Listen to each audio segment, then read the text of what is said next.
Hey, Angela, and welcome to Voice Notes from the Organized Homeschool. I'm so excited to chat with you, like super, super excited. So let's jump right in. We can start by you telling me a little bit more about yourself. You can talk about your background and then also share about your homeschool. So how long have you been homeschooling? How many children do you homeschool? What are their ages? Your style of homeschooling, whatever comes to mind to kick us off, whatever you feel comfortable sharing, and then we'll go from there.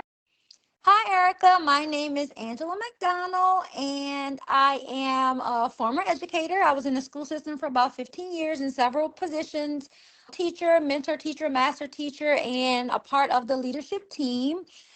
I now own an educational consulting company where we go into different schools and we coach teachers for professional learning. For ELA is the subject that we do the most, but we have a few schools where we do math as well. Our biggest thing is we implement ACT in everyday instruction in high schools, and we go into PLCs and we teach the teachers how to do that. So ACT is not an isolated thing. I know kids like to do boot camps and stuff like that.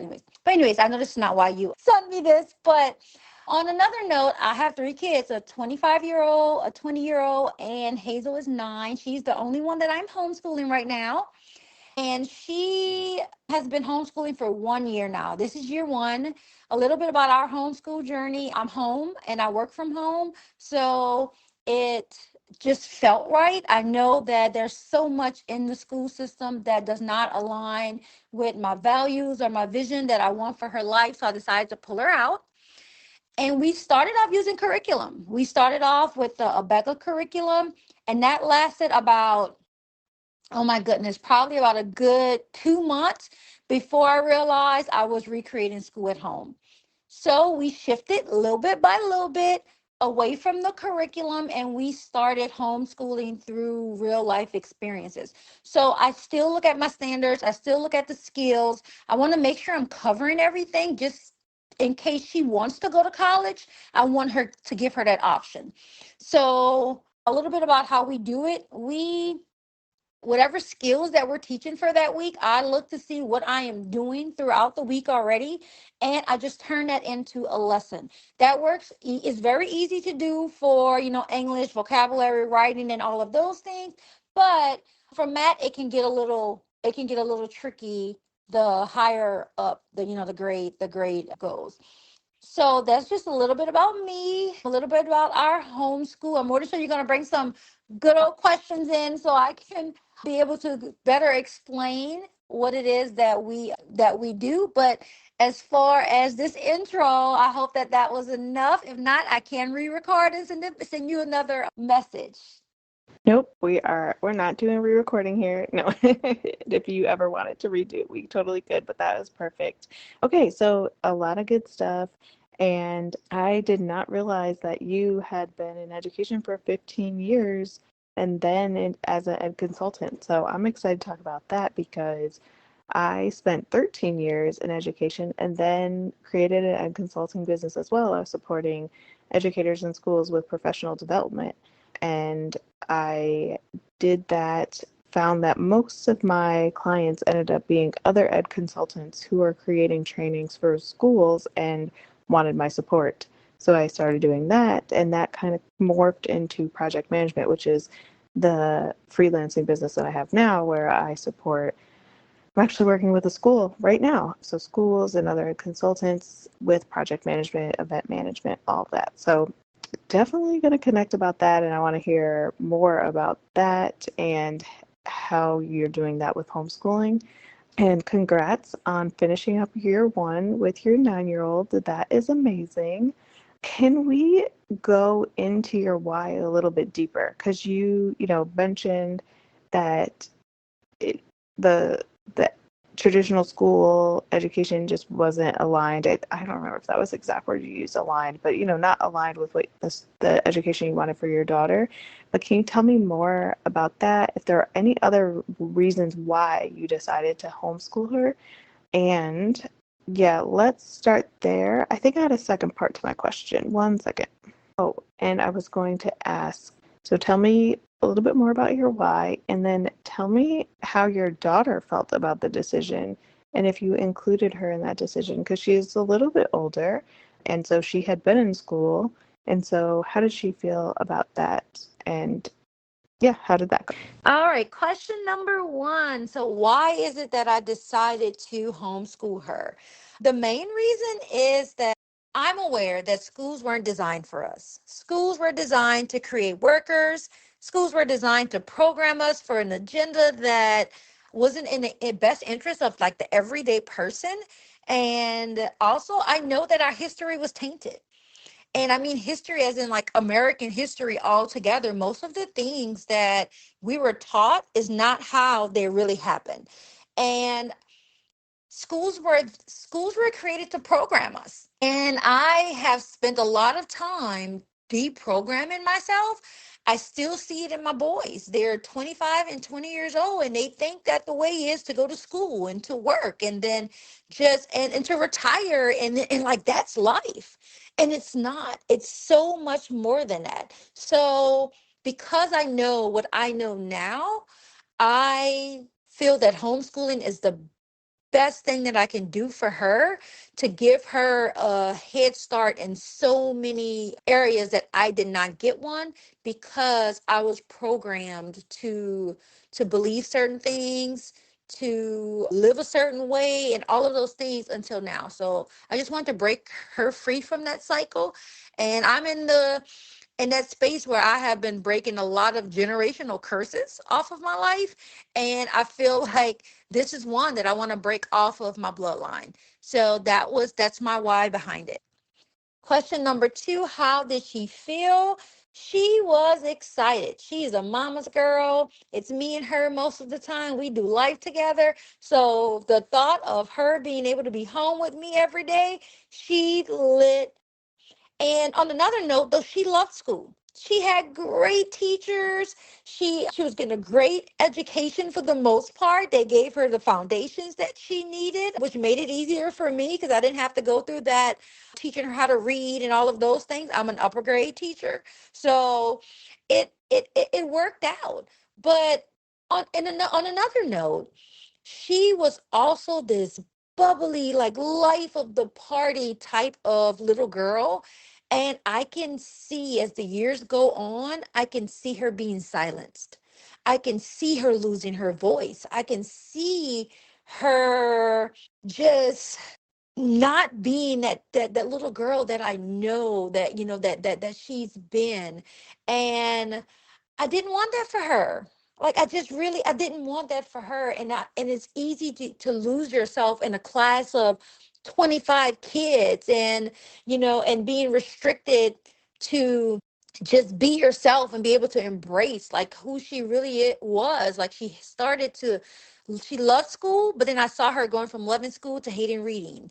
And then like little things just started happening. So I didn't want her to be silenced. I didn't want her to lose her voice. And so I knew that this was like the perfect time to pull her out just so I can just shape her into the person that she wants to be. And I always use the word shape. So she can just embrace the person that that she was created to be and her purpose and her passions and not something that is being pushed on her. So, long story short, she was excited, and that's it. Okay, yes, like I can just hear it in your voice. The like passion and enthusiasm behind homeschooling, and all I can do is agree. All I can do is agree. I want, as you were talking about like the purpose of school and how it wasn't created for us, it was created to essentially allow people to fulfill jobs and roles and things like that. It made me realize, and it's so crazy because I've been homeschooling. This is our first years, but I've been homeschooling for a year. And before you homeschool, you plan to homeschool and you talk to people about homeschooling.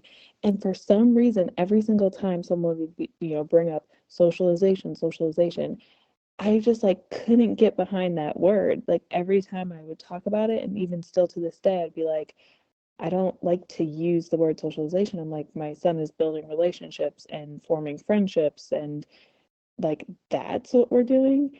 And it hit me when you were talking. The reason why it bothers me so much is the socialization is because socializing is one thing, but socialization also is like the means to, like, I don't even know the definition. I should have looked it up before I started recording this, but like it's the way to get people to be a part of a society, right? Like, so all of these things are being taught to us and like put in our brain to believe this is the way it has to be, right? And I think that's, am I thinking the right word?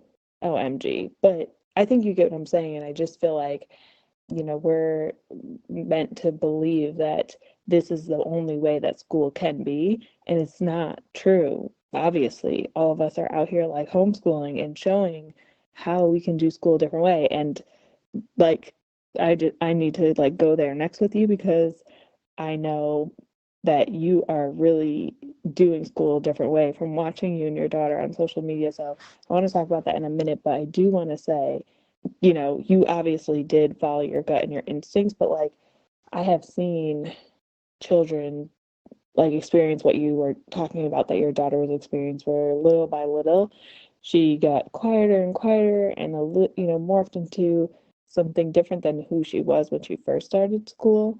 And it is just because there's so many children and there's just not enough space and time in the day to let every child explore their individual gifts and talents and interests. It's just impossible the way that the school system is set up. And it's almost like, this might be a bad analogy, but it's like, gaining weight, right? You don't realize that, like, okay, by the end of this week, you put on 2 pounds, and then it was like 1 pound, and then it was half a pound, and then it was like 3 pounds, and then all of a sudden you're like 20 pounds heavier. You look up and you're like, what, how did this happen?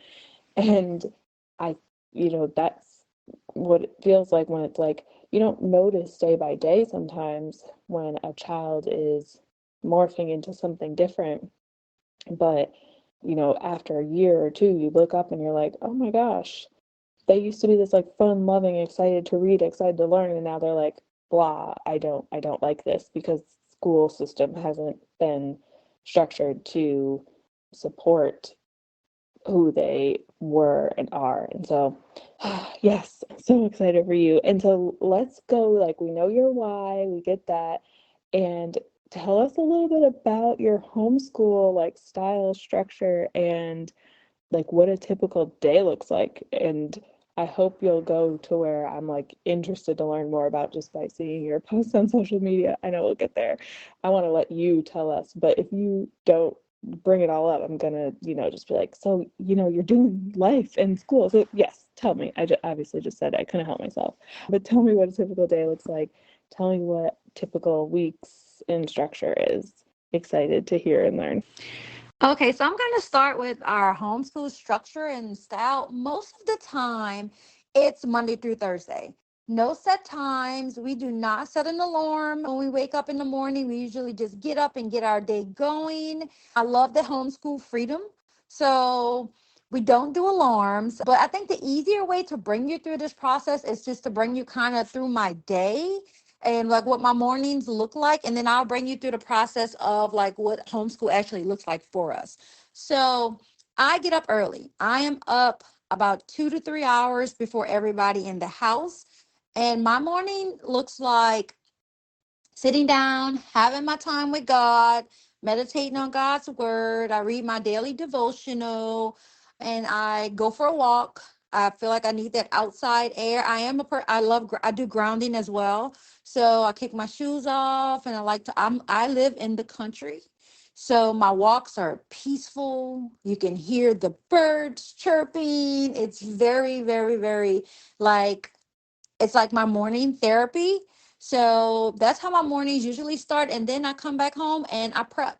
I get ready for the day, making sure everything is lined up, making sure everything that I have planned for. I'm super organized. So everything that I'm planning out my lunch for today. I'm planning out if we're doing baking or whatever it is we may be doing in the garden. I like to have all of that set up first, because if I'm including Hazel in that process, it's it moves a whole lot more smoother, and I'm less stressed when it goes like that. Now, sometimes my morning does not work out as planned. And if it does not, I have a routine set out for her where it's not distracting me from still doing all of the things that I need to do. So that's how my morning goes. That's just like what a typical morning looks like for us. And so now I'm going to go into what it looks like for like me planning for the process. So the next 2 weeks, we're doing our lessons around Hallmark and Christmas. It's July. We're Hallmark people, it's July and Christmas. So we are planning our lessons around two movies. So this week, the plan is the focus is on story elements. So we are doing, what's the name of the movie? I lost the movie. Oh, what's the name of the movie? Something about Christmas Tree Lane. I want to say it's called Christmas Tree Lane. It's one of her favorite movies that she loves to do. So we're doing Christmas Tree Lane, and we're working on story elements. I'm getting like this big old like anchor chart type of paper, and we're going to be working on the setting and the main characters, the not main characters, the problem, the solution. We're going to throw in some inference work in there because we know Hallmark movies, they all end the same.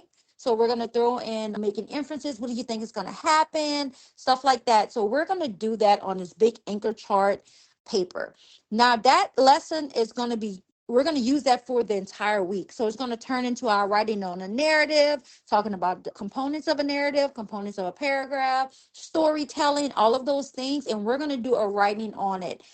We are going to use that writing for our grammar lesson to fix her sentences. So whatever skills, I haven't planned out the skills yet, but whatever we're working on for grammar next week, we're going to use her writing to teach that grammar lesson. And so she's going to fix in the process, she's going to beef up her writing. We're also going to be going through some other skills that she's already learned so we can practice through those different grammar skills. So that's what it's going to look like for next week for our grammar lesson. Now, the week after that, we're going to choose another Christmas movie, go through the same process, but our focus on writing is going to be compare and contrast. We're going to compare and contrast the two movies and all of their areas. So we'll have those two big anchor chart papers with all of our planning and everything that we did. And in the middle, we'll talk about how they're like. So we'll talk about how they're like, how they're different. And then we'll go through the same process for our writing for the week. And it'll be on compare and contrast. Now, in addition to that, we read every day.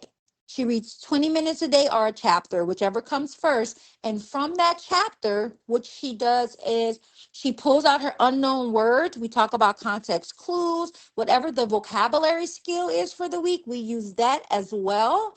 And we use that so she can identify those, whatever it is. So if we talk about prefixes, then she'll identify some words with a prefix, and then we'll talk about the meaning of those words. So we're building off of what we're already doing. It's a book that she loves to read, so she's passionate about it. She's excited about it.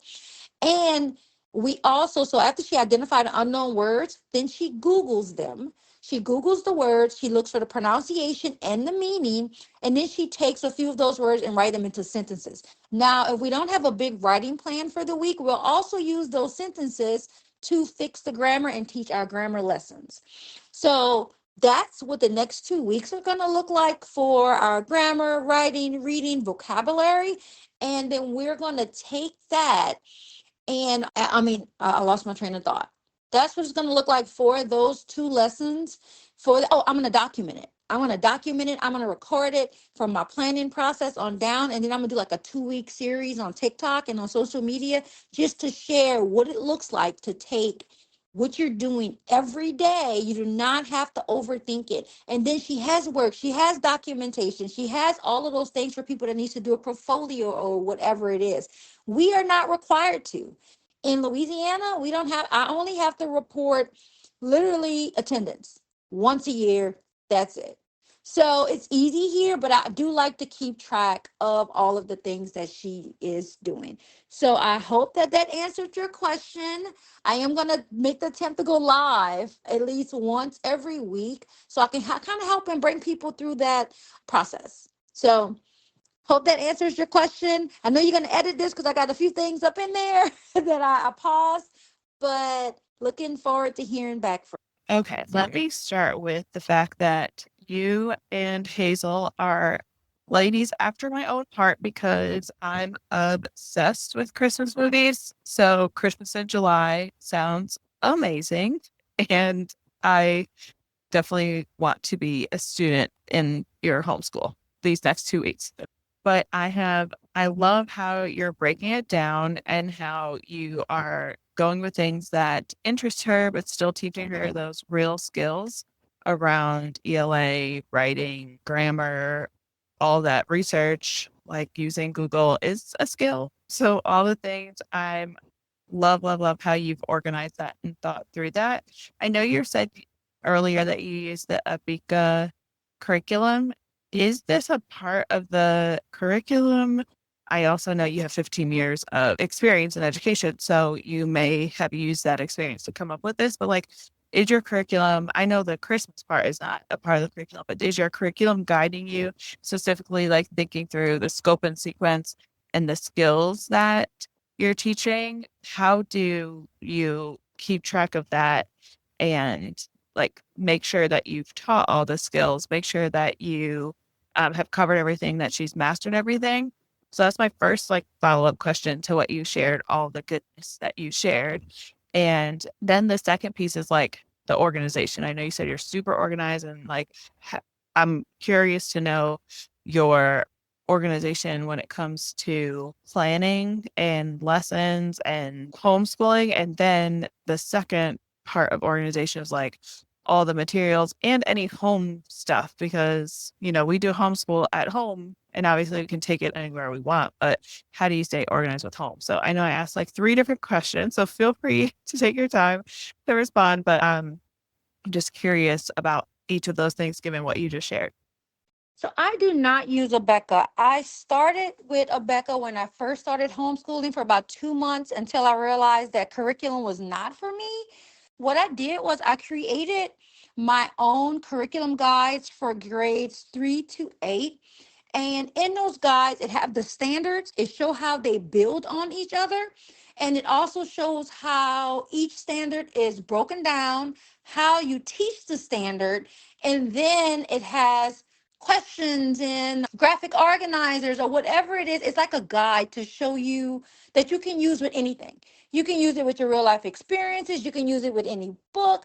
It's like a one size fit all type of guide for anybody that wants to teach through real life experiences. And that's what I use for ELA. That's what I use for my grammar, my reading, my vocabulary, my writing, and all of those things. Now for math, I have a guide that shows how the standards connect as well. I use that because I'm doing two grade levels at one time. And so for Matt, it's like a week by week thing. So when it comes to being organized, our state does not require us to provide anything. So we don't have to do a portfolio. We do not have to provide any kind of work. All we have to do is share our attendance. We have to fill out this one form saying that we homeschool for 180 days out of the year. But I'm one of those people that I want to make sure that everything is lined up just in case something happens and they need to see, the work she's been doing. So I do all of the work that we do. I do keep it all together in a folder in case I need it. So it's easier for me to tell you like through the process, my planning process and what that looks like by me telling you like what we're actually doing. So I'm gonna give you an example. So for next week, I know we're gonna be working on RL 4.5 and 5.5 because we're knocking out two grade levels at one time. So using my guide, I first looked at how those standards connected so I can see like how many days I'm gonna need to map this out. And so that standard, the fourth grade standard, they introducing like poetry and the components of a poem and of a drama and so on. So what we're going to do is we're going to write a poem, and while she's writing that poem, I'll be teaching her stanza and rhyme and rhythm and all of those things on Monday. On Tuesday, we're going to do the same thing for a drama. We're going to watch a movie, and I'm going to go through all of those elements. And then on Wednesday, we're going to use a book. And then we're going to go through all of those elements of the book that she chose. So that's going to cover that fourth grade standard and everything. And it goes a little deeper than that. I have some activities and stuff we're going to do in between those things. But then the fifth grade standard builds on that, and it doesn't need 2-3 days. It's just something simple that we have to complete for the fifth grade standard. I'm going to say simple, but it's just something else that we have to complete for the fifth grade standard that's going to take one day. So that's going to be our Monday through Thursday. Now, with the standards, when I was teaching, the standards repeated themselves every cycle. ELA was my area, so they repeat themselves every cycle. So they had the opportunity to, if the students didn't get it in the first cycle, we knew they were coming back around in the second cycle. Well, I only have one child here, so you only have 1 or 2 children. You do not have to focus on one standard for the whole week or however it is. And then standards are not taught in isolation. So they're going to come back around. When we're doing writing, we're going to hit those reading standards again. So that's why it's easy for me to finish the 2 grade levels in 1 week. So going back to how I organize it, I am a week by week person. I focus on the focus standards heavily through the heavily, I'm saying that wrong. I focus on those focus standards, whichever ones I choose for the week. And we only have, I want to say, with the 16 or 17, like the RL standards, we only have 16 or 17 of them because I want to say 9 and 10 is something else. But I'm going to come back to those once I finish them all for fourth and fifth grade. So we're going to touch them again. Now, as far as the grammar and vocabulary, I'm teaching that through whatever text we're working on. And I'm doing the same thing. I'm looking to see how those skills build on each other. And some skills are easy. A noun, the same noun you learn in first, second grade is the same noun you got in eighth grade. So those things are just built into what I'm already doing. And then after every so many weeks, I do a writing. So I may do a narrative or opinion writing or whatnot. And we do the same. It's based on real life experiences, what we're writing about. And so basically, that's how we do it. It's a week by week, day by day kind of process. So I think I answered all of your questions. Oh, and how do I know she's mastering? So I have a checklist with all my standards on there from third through eighth grade. So even if she mastered a third grade or fourth grade standard earlier or fifth grade, like the first time, and I feel like she got it, then we may push on to the sixth grade standard. So I have a checklist that I do keep, that I use. It's free on my website, growinggreatness.org. And I use that to see, where she is, if she's there at beginning, if she's emerging, or if she has mastered it. So that's how I keep track of the skills that she's mastered. Okay, this is all so good and super, super helpful. So I have a math curriculum that I really like, Math with Confidence. And we use Teach Your Child to Read in 100 Easy Lessons this school year for reading because he's in kindergarten.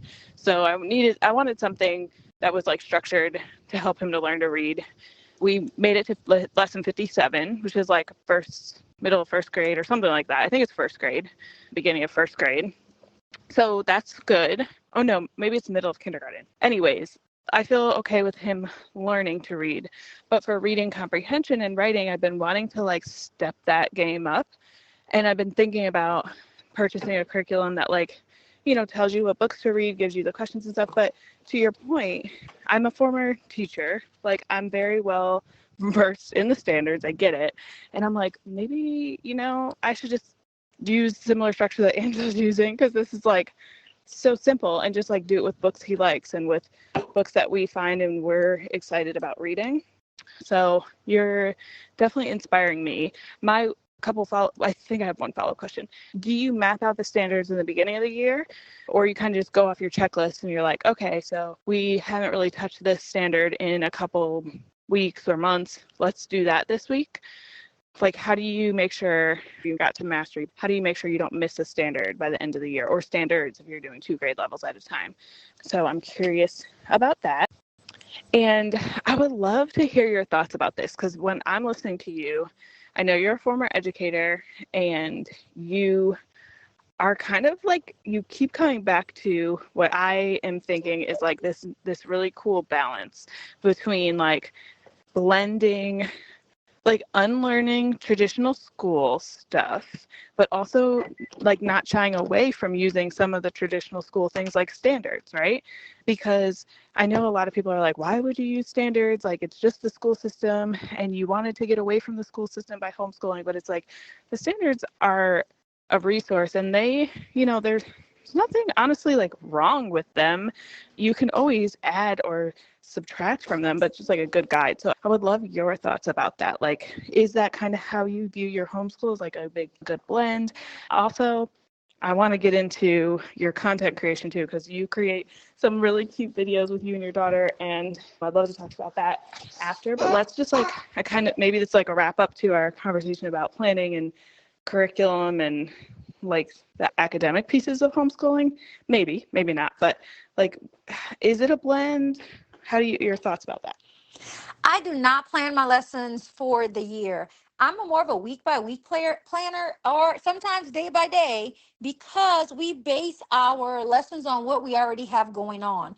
So she chose a book that goes with RL standards when we went to Barnes and Nobles. So I'm going to work on those standards. I'm going to find the standards that I can use that's going to go with the book that she has.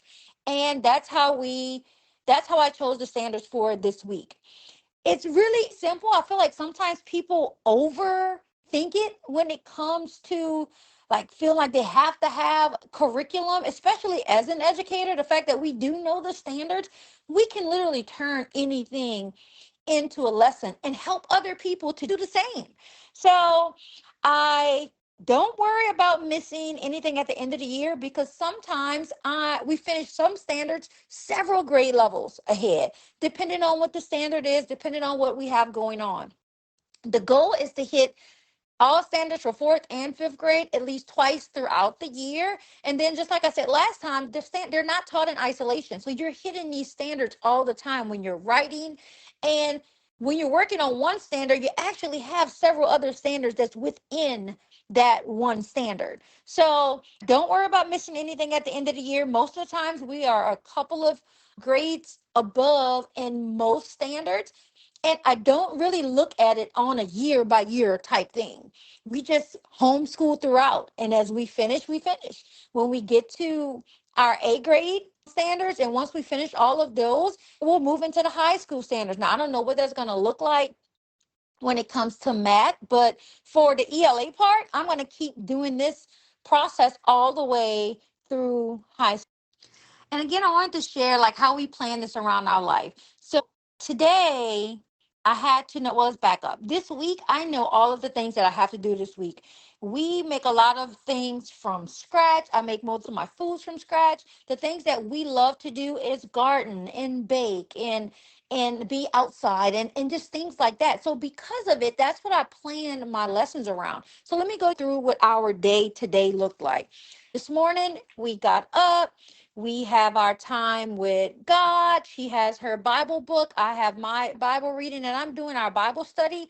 And that's like our character building first thing in the morning. Whatever she's reading about, we're going to talk about it. We're going to see how she applied those things from her Bible reading into her life.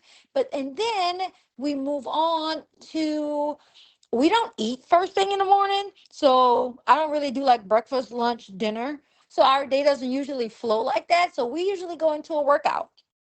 And we're doing this workout with Joe. I don't know if you know who that is, but we're doing her program. So we work out. After we work out, I don't eat anymore. I usually grab tea or something like that, but then she'll grab something light like an apple or some Cheerios or something. But then we went into the garden. But before we went in the garden, yesterday we planned out the things that we needed to grow for our fall garden. So what we did was we got together, we looked through the seeds, and we got everything ready so we can start our seedlings for our fall garden. Then we went into the greenhouse and we planted those things.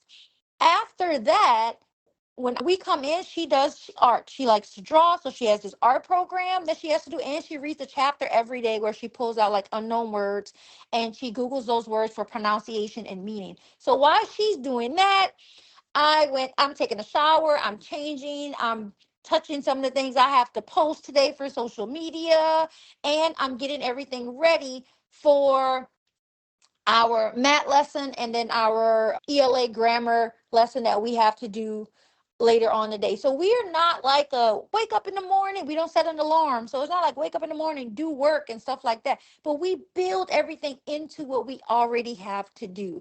So later on this week, we have to make bread. We're making her some gummy worms and fruit snacks. We have to make the cookies. I make cookies, the cookie dough for the month. Like whatever I have to do, that's what we are building our lessons and our day around. And I use those things. So I hope that that helped you out a little bit to give you like a overview of, this is like my thinking behind it. And that's about it. This was great though. This was great for me. And I hope that everybody enjoys this podcast. Okay, thank you so much for giving me another kind of day in the life peek and further explaining. I think it is clear that I am continuously unlearning the ways in which I operated as a traditional school educator, which, and I don't even know if it's unlearning everything, but figuring out what makes sense for our homeschool. And I just love that you have figured out something that you're like, I'm sustaining this through high school because it's working. We're getting through multiple grade levels in a year. We're just doing life and having fun. And she gets to just do the things that we do to live, like bake and garden and the things that you enjoy. And you know what I love so much about what you're doing is you see all these social media posts, and even me, I'm like, I have to figure out how to live with more ease, and living the slow life became this really big like trend, and it was a trend for a reason because so many people are just out here hustling and grinding and very hyper focused on productivity, and I am not exempt from that.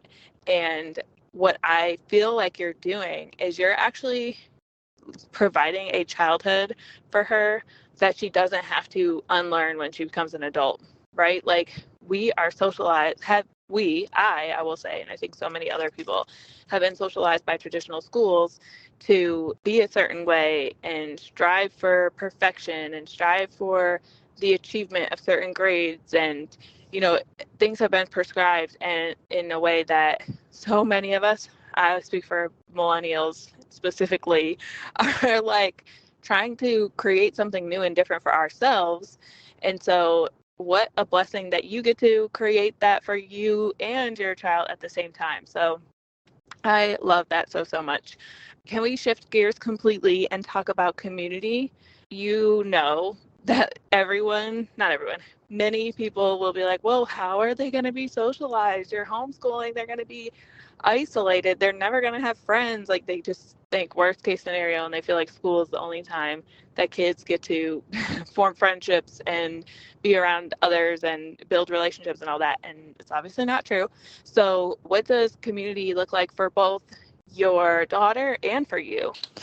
I definitely had to de-school myself too, not just from the teacher mindset, but also I grew up in the public school system. So there's so many things that I feel like I had to de-school myself with, and I'm still de-schooling myself. So even when it comes to the standards, like I have not yet been able to completely let go of using those standards, even though I know that standards and grade levels were created to keep people in a box. But at the end of the day, we still have to teach those skills.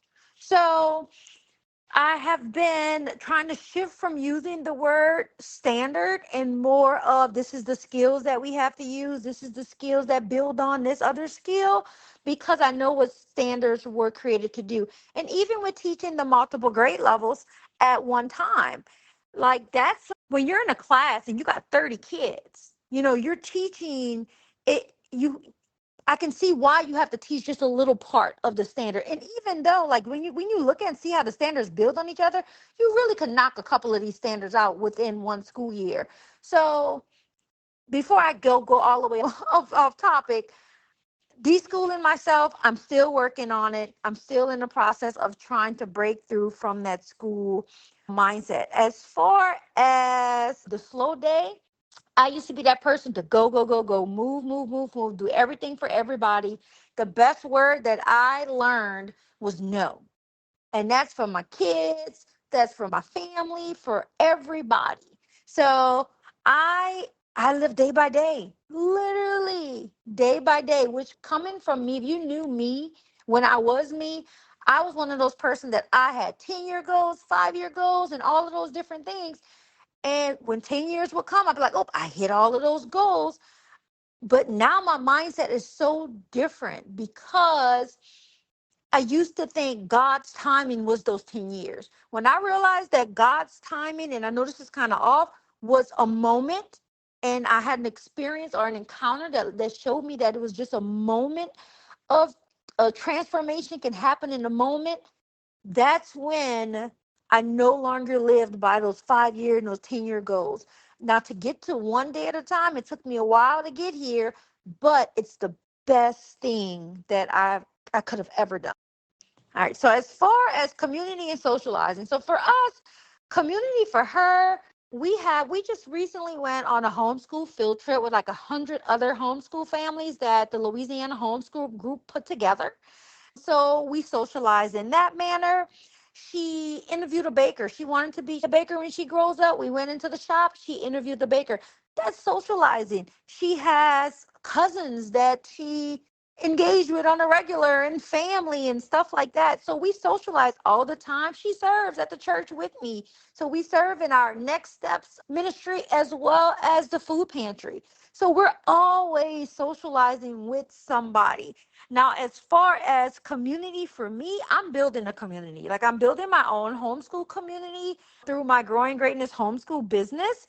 But when it comes to family, I have complete support from my family. I've always been the person in my family to kind of steer away from the norm or steer away from like the world. So they know homeschooling. When they found out I was homeschooling, it was not something like, oh my gosh, she's homeschooling, because it's not surprised. That's what I do. You know, the same when I left the school system and everybody's like, you leaving your retirement, you leaving your da-da-da. Well, you know what? I'm ready to work for myself. I don't want to be a part of the system anymore. So when I started my own business or everything, I'm usually that person that takes the faith walk. And so they're used to that. So my community is my family, which is a small group. It's mostly me, my mom, my sisters, and and my nieces, nephew, cousins, and stuff like that. But that's about it. That's what community looks like for us. And like I say, I'm building my own community through my Growing Greatness Homeschool. So that's about it. Okay, I'm obsessed with everything you just said. Let me start with the moment that, or the experience that told you that God's timing is a moment. I need to hear more if you feel comfortable sharing, because I feel like there are so many of us, myself included, who are just driven by, and I don't think it's actually a bad thing. I think it could be a really good thing, and it works. Everybody, and what I appreciate about homeschooling and what I'm trying to create with this podcast is like the acceptance that everyone can do it the way that works best for them and their children. And so I personally still write down, I don't necessarily have a 5 or 10-year goal right now, but I just literally wrote down my goals for the first month of school. And one of the goals is have so much fun. So, I'm not totally in this like, you need to have these, what are they called? Oh gosh, what are they called? This is so sad because I taught this, as a teacher, the goals that have like, oh, SMART goals. So, specific, measurable, actionable, realistic, and time bound. I'm not necessarily writing down SMART goals for every single thing I do in my homeschool, but I am still writing down goals, and I'm still like working and planning to achieve those goals. So I would love to hear more about that experience that led you to this like epiphany of sorts that like God's timing is the moment. And then if you can share anything about how you got to living in the moment more. I know you said it didn't happen overnight, and that's understandable because, we are humans that habits, whether they are mostly the unconscious habits we have, are real. They're habits. Like we do things that we aren't even thinking. And part of that is by design. Our bodies are created to do a lot without us thinking so that we can stay alive. Very animalistic there, but that's the truth. So how did you break away from who you used to be to now living in the moment? Any pointers that, because I imagine there's a lot of people who are wanting to be on that trajectory that you took to get there. And so love to hear about that. Unschooling, yep, get it. And I love even like that language switch of like, not unschooling, but deschooling rather. That language switch of, not calling them standards. I'm calling them skills because essentially that's what they are. They are a list of skills. And what makes them socialized, I guess, is putting them by grade level. And you're like, I'm breaking out of that because we're doing whatever grade levels make sense right now. And that could be 2 at a time. And it probably makes sense for it to be 2 at a time because they go together, they build on each other. So love that. And I love how your community is being built through family and friends, and you understanding that socialization doesn't mean that your child needs to be like with kids her age. Socializing is volunteering. Socializing is going to church and also like talking to people in your community that might be grown-ups. That's still socializing, and that's great. So I love that. Okay. I also love how you just like, let me just drop my business, and you haven't, told me about this until now. So please tell me about what I already asked around the experience that you had and moving from being like super goal oriented and planned out to living in the moment. And then second question is, tell me about your business. Growing Greatness Homeschooling, like what do you do? When did you start it? Yeah, like I want to know all the things because I have had some type of business since probably my second year teaching. Maybe it was like fourth year teaching. But I am just similar when you're like, your family was not surprised that you homeschool because you always, do things outside the norm. Same thing, like left principal role. Like, I'm not going to be a principal anymore. I don't like this. This is not for me. Everyone's like, you were a principal. You're making all this money in DC. Da-da-da. Nope, not interested. Starting a business, always very entrepreneurial. Similarly, like, really like to build community and be in community with people. And that's why I'm, have this homeschool because I'm loving talking to everybody and getting to share it, to help others. So I just want to hear about your business. So tell me those two things. Yeah. So I'm going to start with the God's timing question. So in about 2012, I got divorced. I am a single parent. And it took me a long time to get my life on track. Right after the divorce, I set these 10-year goals that I need to do this, and all of these things. And coming up to that 10-year, I hit each and every one of those goals.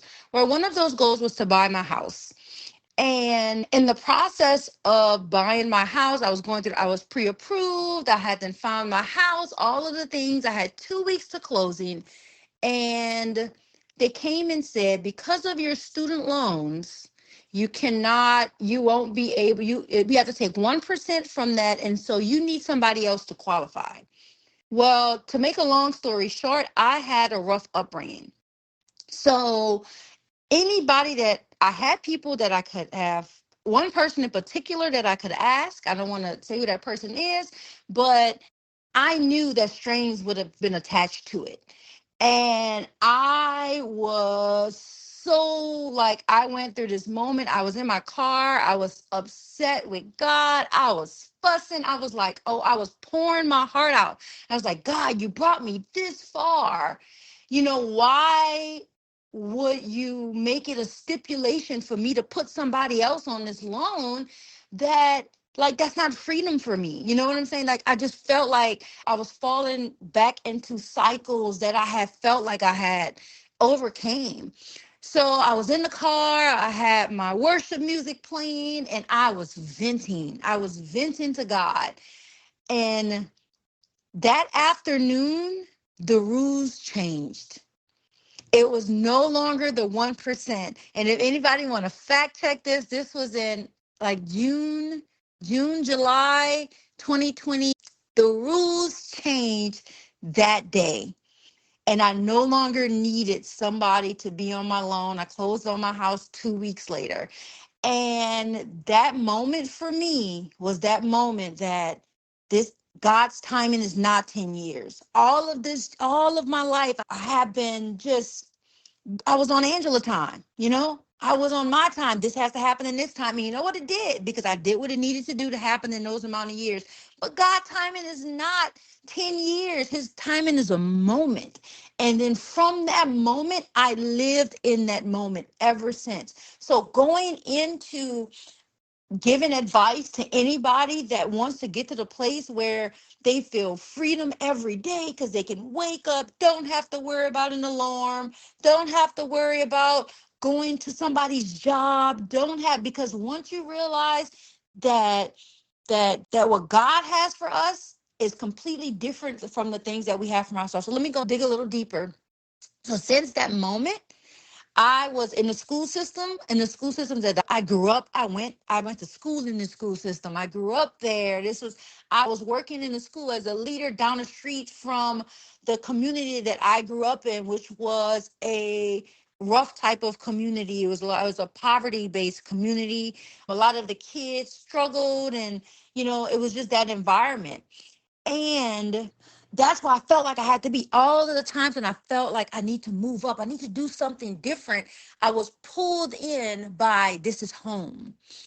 But after that encounter, everything changed. So I left the school district that summer. I just closed on my house. I went from being a leader to back in the classroom because I wasn't moving on Angela's speed. I was listening to what God has for me, where God wants me to go. So I was sitting, have my time with God in the morning, and he was like, quit your job. I'm like, okay. So I moved. I went back to be a teacher. Then long story short, after that, he was like, okay, it's time to lead a school system. So I was a project manager for an educational company making six figures one day. And at the same time, me and my business partner for my educational consulting company, we were on our way to a school district where we were working in. And God that morning had told me, this is the day you have to leave your job. It's a conflict to what you're doing. I know you're making a lot of money, but let's step out on your own. I was like, okay. That day, I did not hesitate. We got to the destination. It was like a 3-hour drive.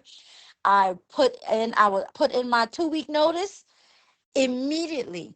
That same day, that afternoon, and then my business partner, she had been hearing the same thing. We were working in the same company, so she quit as well. So my business partner, that afternoon, we got a contract that made up that income plus. It was our first year in business. It was a breakout year. And it's all because we were being obedient. Fast forward to homeschooling.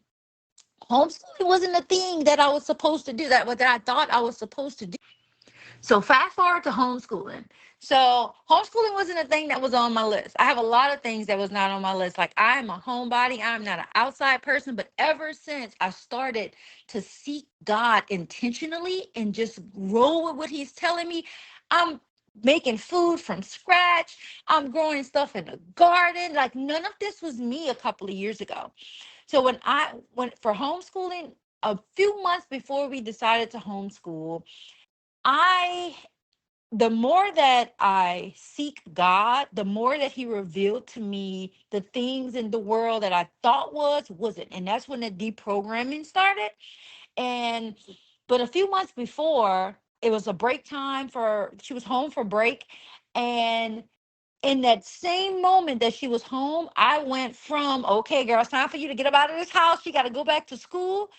And to God putting on my heart, no, she's not going back. Let's homeschool her. And I made that decision, and that was it. That was it. And ever since then, I've just been letting him order my steps. And I know that my gift is teaching. It's not just teaching kids, it's teaching anything. I'm one of those people, I don't care what the industry is. If you give me something, I can bring it to life. Like that's who I am. And I can do it in a manner that nobody sees it. I'm one of those outside of the box type people. So, and that's how Growing Greatness came about. He was like, you have this gift is not just for you. This homeschooling world needs you, and you have what it takes to create and to build things that they can use to get them out of that curriculum prison.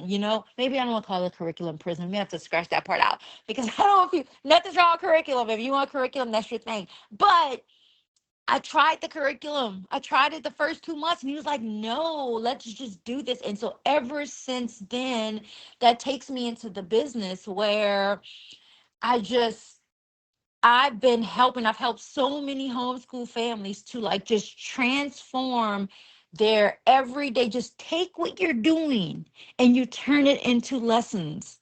No, my day is not structured, but I don't feel that I was meant to be put in a box to be structured. Kids need routine. Kids need, I keep hearing the structure and they need these things, but that's the box that the world put us in. Like I'm experiencing as an adult for the first time in my life a freedom that I cannot explain because I stepped out on faith, because I listened to where God was taking me. And because of it, I don't have to set an alarm clock. And I was that person that I was setting all of these goals, but now my new norm is, let me plan for tomorrow. That's it. Not even tomorrow, for today. Because my morning, I can plan for the next day. Usually I do, but then I wake up in the morning, and once I'm having my conversation with God, it's like things shift. Like, nope, let's do this today. And you know what? That's what we're doing today. I built two businesses based on taking it one day at a time. And they're growing and they're thriving. And every time I try to put the Angela in it and just do, because I'm one of those people that, I have an idea and I run with it and I don't consult God. I waste a whole bunch of time doing a whole bunch of stuff. And then God brings me back, and I hear it clear as day. Remember what I told you. I hear it all the time. He said, remember, when every time I feel like I'm steering off, I hear God say, remember what I told you. And then I go back to where I know I was on it. I know I was walking in God's power. And I remember what he told me. And so I'm taking my experience, and I'm a go first person. I go first. So I don't bring anything to anybody that I have not done. If I even try to do that, like anxiety is going to kick in. Like, no, no, no, I go first. I know what I'm doing is working because I'm doing it and my child is thriving. I know what I'm doing is working because I have 15 years in the school system that I had to break free from, but those best practices are best practices for life. That's where I am. That's where Growing Greatness came from. So, like, I finally taken everything I've been doing and I put them into guides for people to buy so they can use those guides. And when you see them, they are broken down like, this is the skill. This is how the skill builds on each other from grades 3 to 8. This is what the skill, this is an explanation of the skill. This is what it looks like to teach the skill. This is the activities that you're going to use that you can adapt to anything you're doing.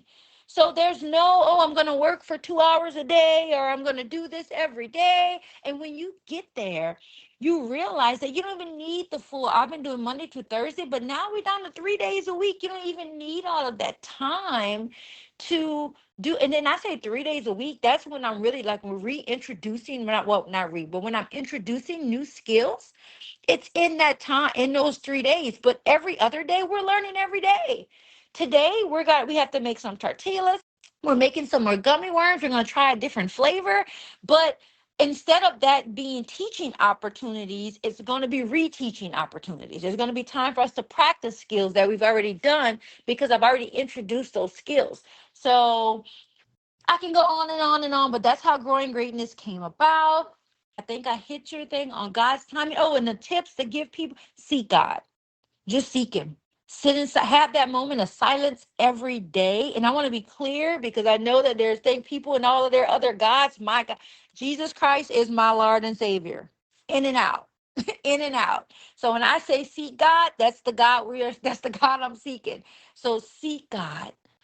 And he will order your steps for every area of your life. And will it be perfect? No. It's going to come with trials, it's going to come with tribulations, it's going to come with all kinds of things.